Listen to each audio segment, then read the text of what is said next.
thank you very much to Jeff for inviting me back. And it's a real pleasure to be back here. This is where it all started for me, and I remember very well the visits that Mary Burkitt made, and I made much use of her scholarship, her books, while I was here, and indeed those books still I draw on in my work at Tate Britain.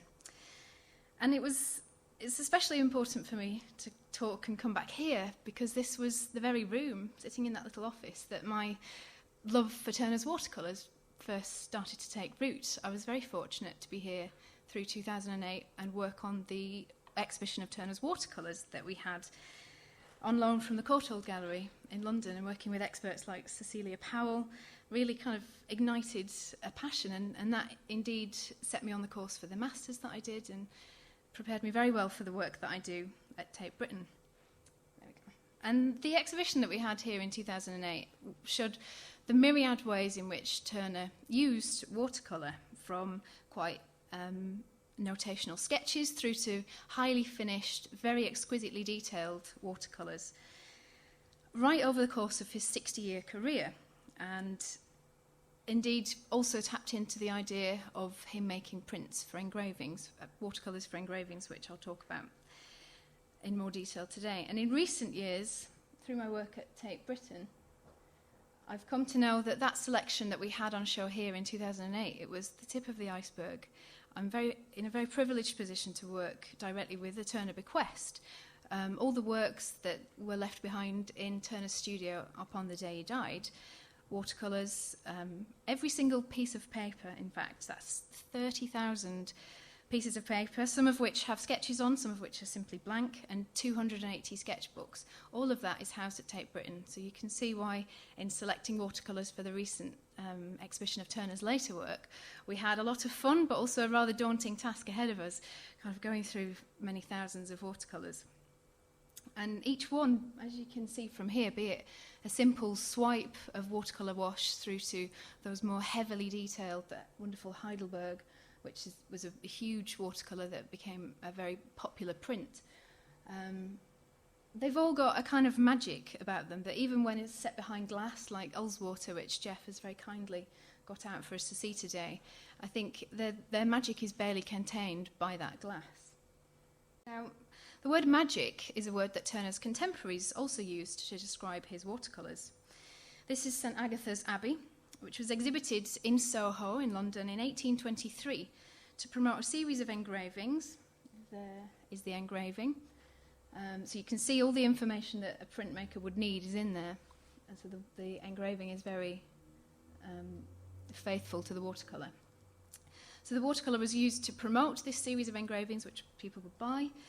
And this work, St Agatha's Abbey, was picked out by Robert Hunt, who was writing for the influential and provocative journal The Examiner, whose sharp-quilled writers had written rather scathingly of Wordsworth only 5 years before.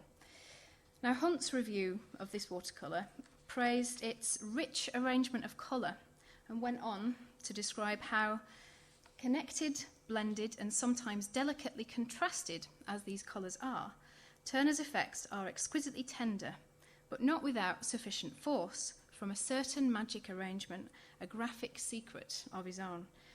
And I always come back to this because I think it's a quote that perfectly sums up the feeling that you do get in front of one of Turner's watercolours, be it one of these supreme, highly finished works or one of those very minimal, just very effortless, quick sketches.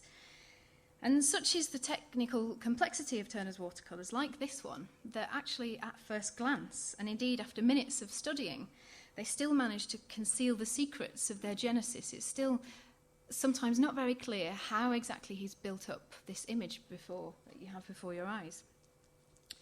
And although he made it known that he cared very little for journalists' criticism, so Dean very helpfully teed off with some rather colourful criticisms of Turner's work, I'm sure Turner would have liked the description that Robert Hunt gave to his watercolour as something enigmatic, because by the 1820s, Turner himself had become somewhat of an enigma, particularly when it comes to his watercolours.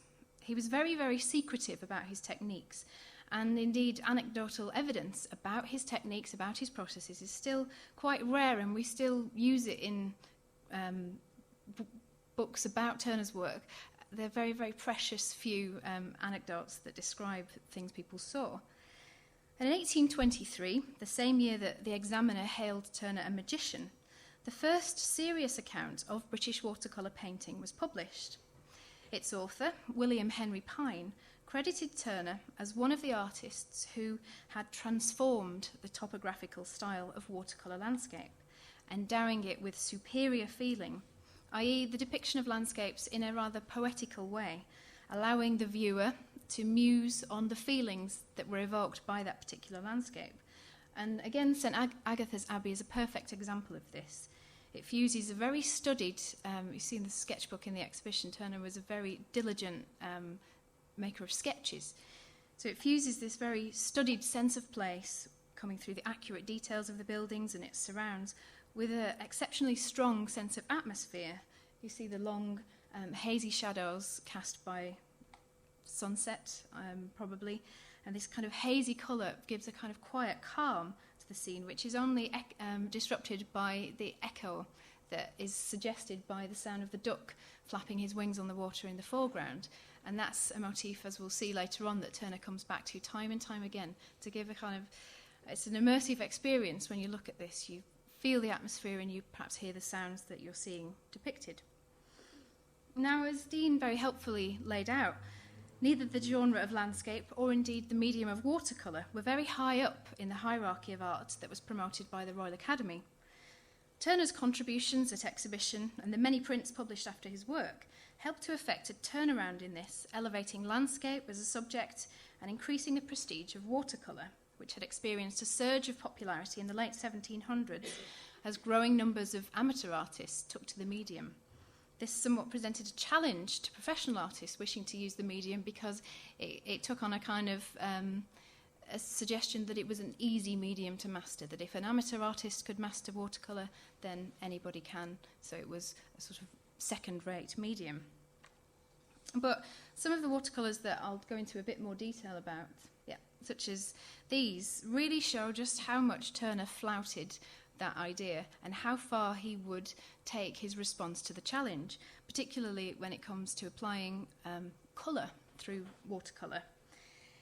So as time went on, Turner's work in the watercolour medium effected a change in perception of watercolours from being drawings, tinted drawings of the 18th century, many of which Dean showed through his talk, through to them being termed paintings, so works of art within their own right. And that's a huge change, and it was effected in rather a short period of time from the 1790s onwards. Yet the move to this kind of work within Turner's own oeuvre over the course of his life, it took place somewhat gradually. And as Andrew Wilton has put it, Turner was a perpetual pupil. So he was pushing watercolour onto new heights through a combination of working within, but also audaciously breaking the rules. And as we'll see, he didn't always invite admiration for his daring. So Turner began his watercolour journey around the age of 12, copying from and adding colour to prints. And you can see him replicating the delicate hatching technique of portrait miniaturists in this very early self-portrait when he was 15 years old. His father was very encouraging of the young Turner's talent, and he would display his son's drawings in the window of the barber's shop that he had in Covent Garden. And he would later continue that support of his son by becoming Turner's studio assistant. And if any of you have seen the film that Mike Leigh produced last year, the relationship between father and son is, I think, portrayed rather sensitively, and it's quite nice to see that on film. And it was on the strength of watercolours like these that the young Turner was admitted at the age of 14 as a pupil to the Royal Academy, which at Somerset House, then it was just around the corner from Turner's birthplace and home in Covent Garden on the Strand, so he had a short way to go. And I often think that Turner's father cut the hair and made wigs for Royal Academicians, and so I sometimes think that perhaps the conversation that went on in the shop perhaps played a part in encouraging Turner to pursue this ambition. But the Royal Academy wouldn't teach him how to paint in watercolour, or indeed how to paint landscapes. Instead, their teaching, as we've heard, was geared towards the painting of scenes from classical history in oil, then thought to be the most exalted type of art anyone could aspire to. But alongside his academy education then, Turner was earning his keep and learning much as an assistant to the architect Thomas Hardwick and the topographical artist Thomas Moulton, as well as attending a convivial night school for young artists run by the renowned physician and collector of watercolours, Dr. Thomas Munro, who drew this portrait of Turner when he was around 20. And it was here that Turner established a very close friendship with his exact contemporary, Thomas Girtin, the two being employed by Munro to copy landscape watercolours by renowned masters of the medium, such as some of the figures we've heard about today, John Robert Cousins and Edward Days. So there's some of the collaborations between Turner and Girtin copying after Cousins and Days. So you see they're perfect examples of the kind of tinted watercolours that abounded in the late 18th century. But this extracurricular training, combined with the vogue for antiquarian subject matter, that is, depictions of buildings that fueled the study of Britain's rich history, fed into some of Turner's earliest exhibits at the prestigious Royal Academy exhibitions. It was such architectural subjects that first called Turner to the attention of the art critics, who were impressed enough by the 5 watercolours he showed at the Academy in 1794. I should say he exhibited in watercolour before he exhibited in oil. His education with the architects and at the night school of Thomas Munro likely gave him that much more confidence in the medium than in oil. And it's the watercolours that really called him to the attention of the critics, which was no mean feat, because if you've seen depictions of the Royal Academy exhibitions then, the pictures were hung chock-a-block, floor to ceiling, frame to frame. It was a kind of cacophony of work, and it would be very difficult to call attention to yours in that hang. So it's remarkable that in some of his very first few years of exhibiting in that context, he actually managed to attract the eye of some of the critics when he was still just 19 years old. So this was picked up in accounts of the exhibition. Apart from heaping praise on Turner's subject matter, which explicitly targeted admirers of William Gilpin's picturesque tourism, very important in the development of lakes and appreciation of lake scenery as well, and Tintern Abbey was a highlight on the picturesque tour of the River Wye, the language used by the critics in looking at Turner's watercolours indicates the qualities that were privileged in watercolours of the late 18th century. So I've got a couple of the quotes that say there was great precision in the outlines and it was well coloured. And the Morning Post, continued their account of this talented newcomer's work, saying that the character of the Gothic architecture is most happily preserved, and its profusion of minute parts massed with judgment and tinctured with truth and fidelity. And they went on to praise Turner's evident eye for nature. Now, I just want to dwell on this remark for a moment about Turner's eye for nature. This shows a very clear approval of Turner's rendering of Tintern Abbey in this subject. And you can see very clearly how this image is built up. If you were to look at it in the print room at Tate Britain, which again, everybody is very welcome to come and do, you can see it's built up through rather prominent use of outline and using pools of colour in between those outlines, rather like a jigsaw, building up block by block. Without, I should say, also recourse to body colour, a thicker kind of pigment. This was pure watercolour, very important for the development of English watercolour painting that was seen as something that British watercolourists were proud of, without the need to use that thicker pigment. But this style, as I've said, emerged from the tinted drawings of a previous generation. It was considered entirely appropriate for a young British artist. It was a restrained palette. This was considered very British. There were no flashy effects. And we've talked quite at length today about the conflict between Britain and France. And this was a time, the 1790s, when watercolours were being picked up also in terms of its being a patriotic medium. So this kind of restrained palette, British subject matter, showing how wonderful, how grand the British landscape could be. Turner was really tapping into that patriotic drive. And the restrained palette and no flashy effects, that was very British. The French, with their wonderful, Donald showed an image of a French courtesan in his bright red velvet jacket. They were flashy. British were restrained. However, the Lancastrian artist Joseph Farrington, someone who Turner very much looked up to, expressed concern just 2 years later, and I think the difference is palpable. He expressed concern about some of Turner's exhibits in 1796. Here it is. You see from that through to this much richer, warm colouring. Farrington thought Turner's works of 1796 ingenious, but that they were injured by their mannered harmony. Now, the idea that it's mannered, it suggests something false, a pretense that's put on. This was what the French did, not the British. So there were some early concerns about Turner's pushing of colour and pushing of watercolour to the bounds of what was considered proper for a British artist. But this work brings us much closer to the mature but always developing technique in which Turner was able to represent the world as it appeared to the eye, without hard edges and without outlines, and in colours that were richly variated and affected in complex ways by the fall of light.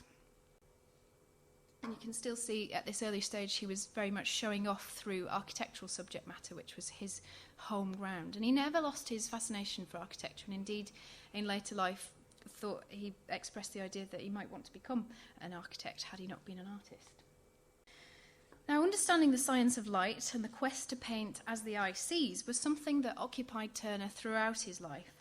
But in the 1790s, he began to experiment with light itself in a series of what we call now transparencies, using the very material qualities of watercolour and paper to theatrical effect.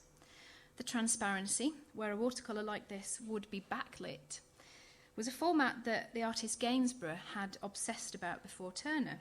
Their experiments coincided with the time of huge technical and artistic advances in things like theatre, scenery, and commercial popular entertainments like panoramas and dioramas, which were kind of, I don't know, like the IMAXs of today, sort of three-dimensional, all singing, all dancing, visual and sonic experiences.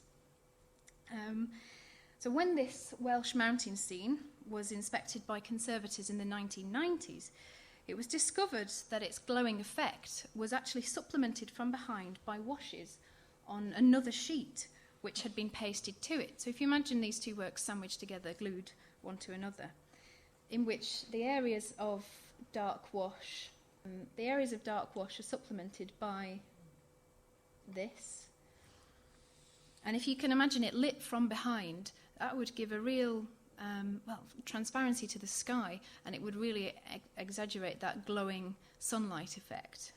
So he was using, as I say, pigment and paper rather theatrically to push the capabilities of watercolour and to push its entertainment value. Especially, this is all the more remarkable because from the first look it looks like a rather straightforward thing. The Trust, I remember well, borrowed one of these transparencies for the 2008 exhibition, and I also remember well the problem solving that Jeff and I had to do in order to display this so that both sides of the thing were seen with that hole that we put through. Now, when asked late in life by the young art critic John Ruskin about the key to understanding his work, Turner put it shortly and probably rather gruffly: "Atmosphere is my style." I've chosen this pair of images to quickly demonstrate his ability to evoke atmosphere and how that was actually transferable between oil and watercolour. Even from this digital image, you can see that there's a vast range of techniques in the watercolour on the right deployed to produce the effects. There's scraping out. Have you got a pointer? Yeah. The white of the watercolour is scraped out, so using either his famously long thumbnail, the eagle claw, or a sharp knife to scratch out the paper surface to get back to the white of the paper underneath. There's scrubbing with some kind of sponge or cloth to produce this water vapour, which you can just see through to the dark mass of the rocks behind.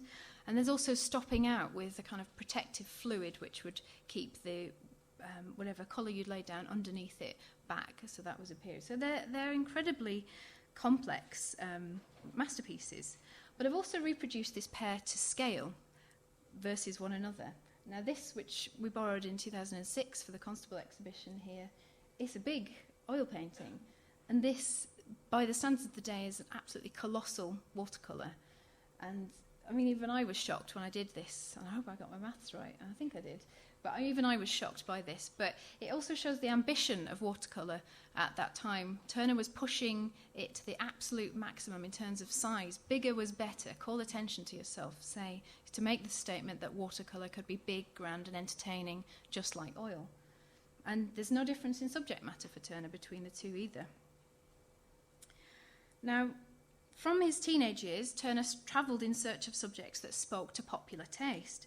Castles, abbeys, picturesque and sublime landscapes, and he found those things here in Britain. And as you can see, this locally inspired pictures of the Coniston Fells, and abroad. His ability to travel to continental Europe had been severely limited by these wars, but after 1815, peace opened up a whole new world of opportunity for the ambitious landscape artist. Now, I put this in. These are the sketches that those two works were derived from, but it just helps me to tee off into talking about his sketchbooks. Surprise one. That's a local one, and I'm going to talk about how Turner used his sketchbooks, but prizes for guessing what this says, but it just says Skiddaw. It's one of a few examples of Turner's handwriting that I can actually read. Here we are. So as I've said, Turner's sketchbook, well, a colleague of mine, I can't claim this phrase, but a colleague of mine described Turner's sketchbooks as a storehouse of memory, and I think it's an absolutely perfect phrase to describe these little books, and you can see just how little they are through the exhibition.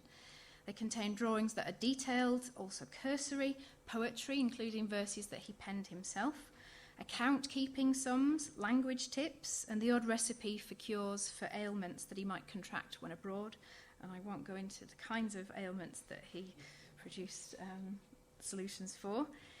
But he also developed a notational language for his sketches, as you saw, and an outstanding visual memory for atmosphere, light effects, and a sense of place, things that were not so easily captured in pencil to call upon when back in the studio. So he used words throughout to remind himself.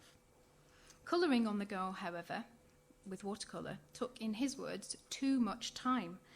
And he said to a friend that he could make 15 or 16 pencil sketches to every one coloured.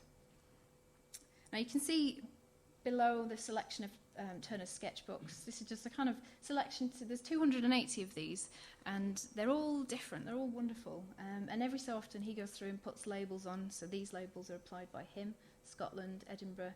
He uses it very much as a library, as Wordsworth would use his notebooks.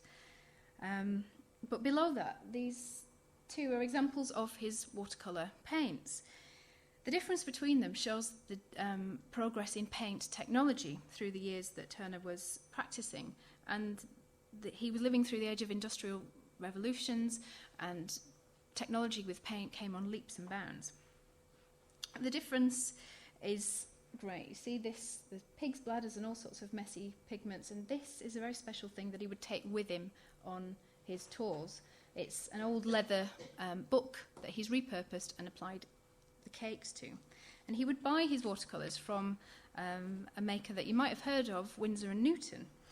And there's a lovely anecdote where he goes into Windsor's shop, and at this time Winsor was urging Turner to choose the more technologically advanced pigments, the ones that wouldn't fade in light. And the artist retorted rather grumpily that, "Your job, Mr. Winsor, is to make colours. My job is to use them," which is a characteristically gruff warning to Winsor, stay on your own territory. But Turner didn't shun new materials, and his zest for experimentation is seen in one of the Trust's own watercolours here, which I was talking to Jeff about before, and it's been quite a revelation for me to see this in context, actually. When it came to touring, Turner found that coloured papers offered a shortcut, perhaps produced at the end of a day's exploring or back in his London studio.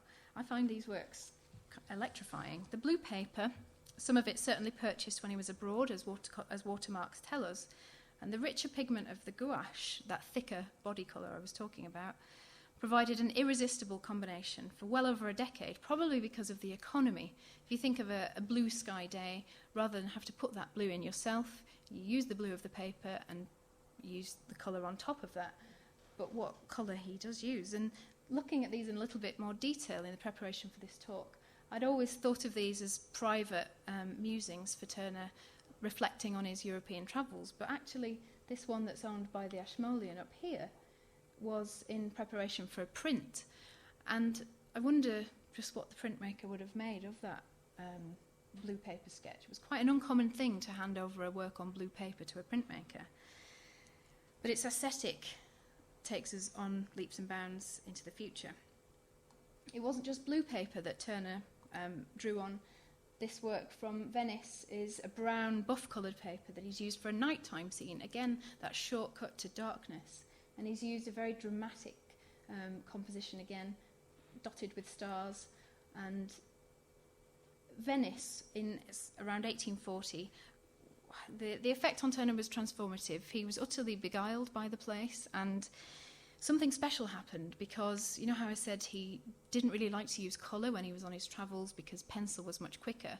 Well, suddenly in Venice he slowed down and started to use colour in a way that he'd never before. So this is done from the roof of his hotel, this sunrise, and it's a technique known as charging, where you wet through the paper and then drop wet pigment from your brush onto that. But it produces this lovely molten effect of the sunlight through clouds. And this is one of my favourites of all time, the lagoon at Venice. Venice was a place that an artist could have a very good time indeed with the nightlife there.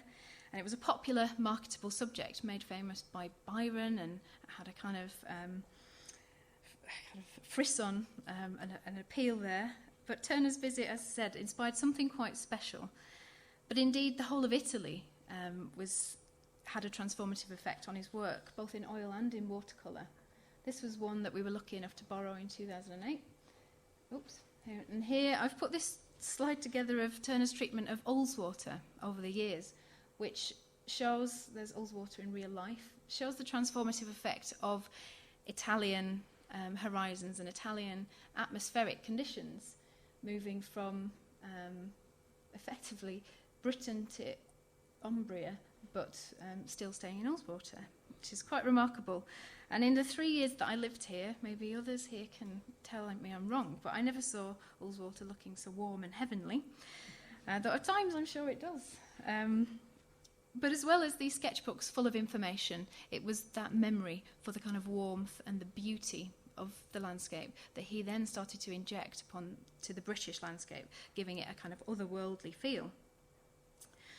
So his travels on the continent took his work to new coloristic horizons. But in actual fact, and in these cases, here we are, Ullswater, a little bit larger, and in Windermere, the end results were prints. While it's bigger, I should point out these long sunlit shadows, this kind of pastel colouring. It's all, if you look at his work from Italy, the Campagna, that's the colours he draws on. I show that Roman one. And these very skinny, kind of parched-looking cows, and even the people in the foreground, they have a kind of European feel. And again, the effect is similar in this Manchester watercolour of Windermere. But as I say, these were made for print projects. And something I learned quite recently when I was working on the late Turner exhibition was actually that Turner himself and his contemporaries didn't always value these works very highly, because for Turner, with a keen eye on making money, it was the print that was the end product. That was where he would derive his fame and his fortune. The watercolour was simply a means to an end. But then, on the back of a tour to Switzerland in 1836, which reignited his love for Switzerland, the mountains and the lakes, he decided to do something different and to start producing watercolours that were actually ends in themselves. So for a period of 4 years, in the early 1840s, Turner visited Switzerland every single year going back. I haven't really described in detail Turner's personality, but it strikes me that he was a rather obsessive character, and that we've got 280 sketchbooks in the Turner bequest at Tate Britain.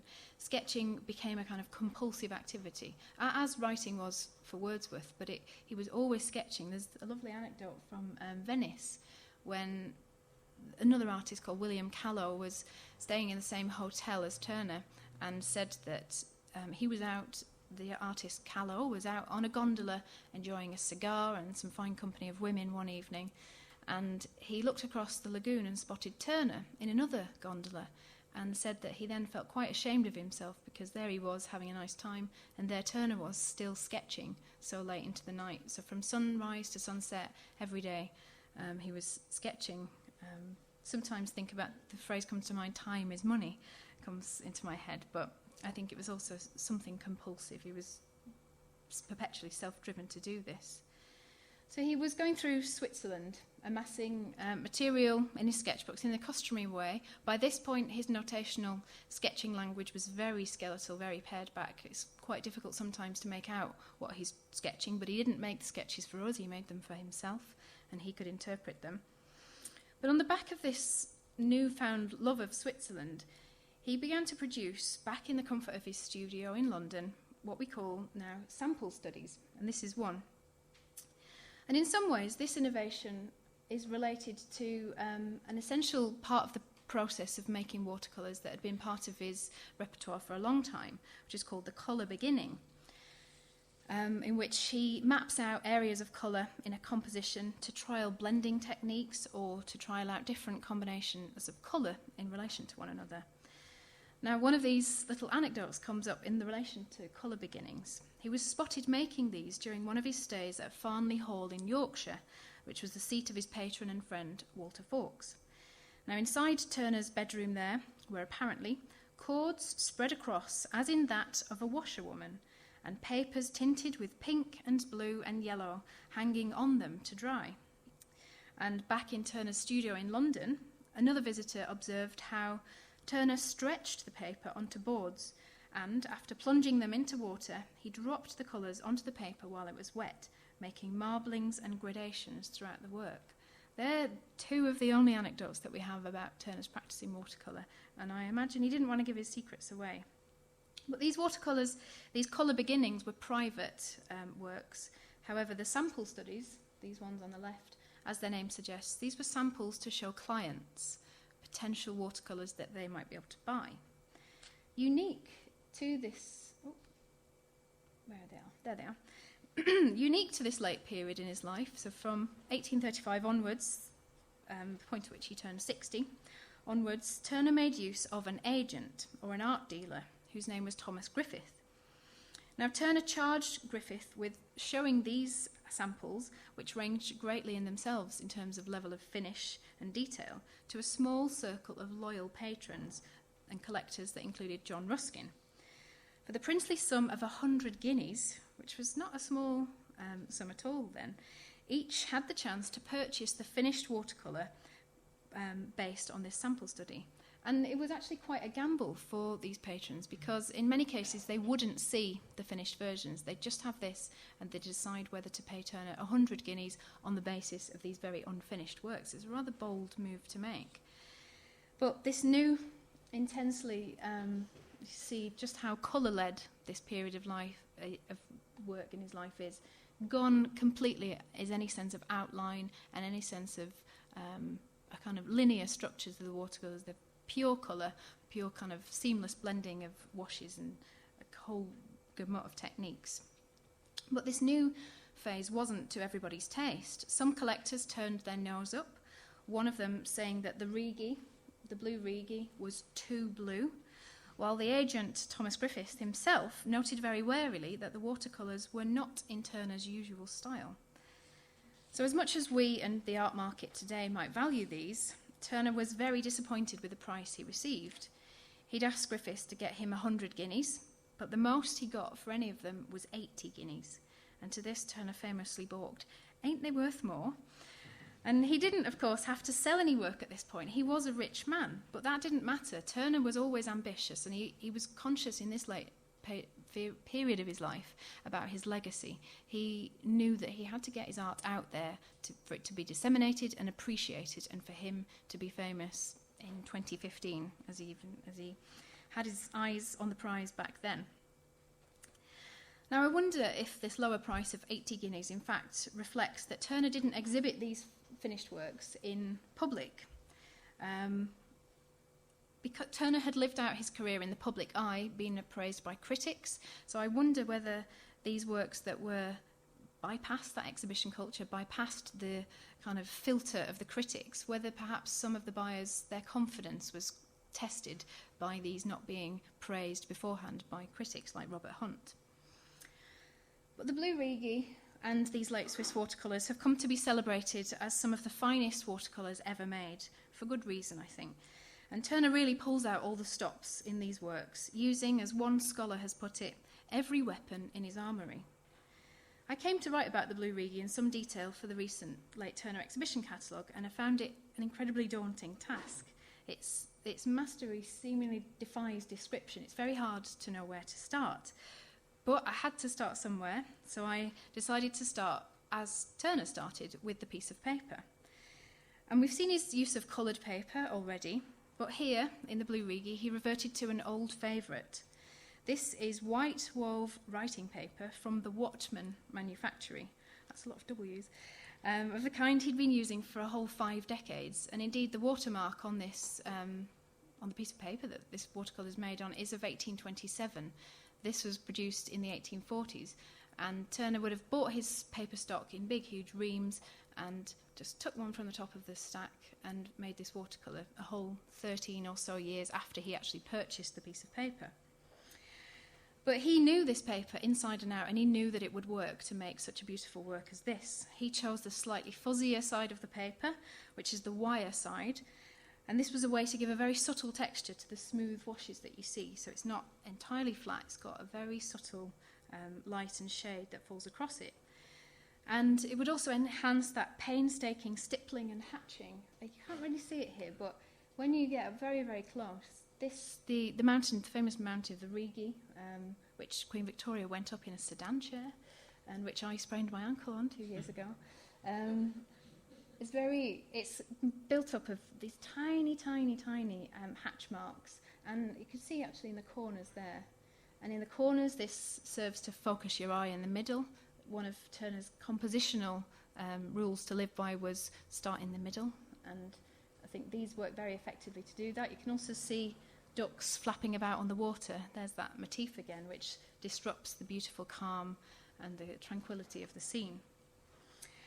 Now, the white of the paper makes an appearance once again at the very top in Venus, the morning star, and it's an expert addition to this because it moves your eye around the whole of the composition. And again, as I spoke about the waterfall, him using his eagle claw or a knife to scratch out to get the white of that kind of frothy water falling down the waterfall. This is him scratching out the white of the morning star to give it that real glow and to bring back that white of his Watman paper. Now, when I spoke at the beginning about the more technically complex watercolours seemingly veiling their makeup and the process of their production, well, here you have the epitome of that. One of the very last few watercolours he ever produced, and I think one of the ones that has never really been surpassed, in my humble opinion. And it's still the case that the more I look at this work, the more I fall in love. For me, it's an image that's somewhat of a padlock. It holds the secrets, it holds all the graphic secrets of Turner's watercolour practice, which was a magic arrangement of his very own. And I shall leave it there.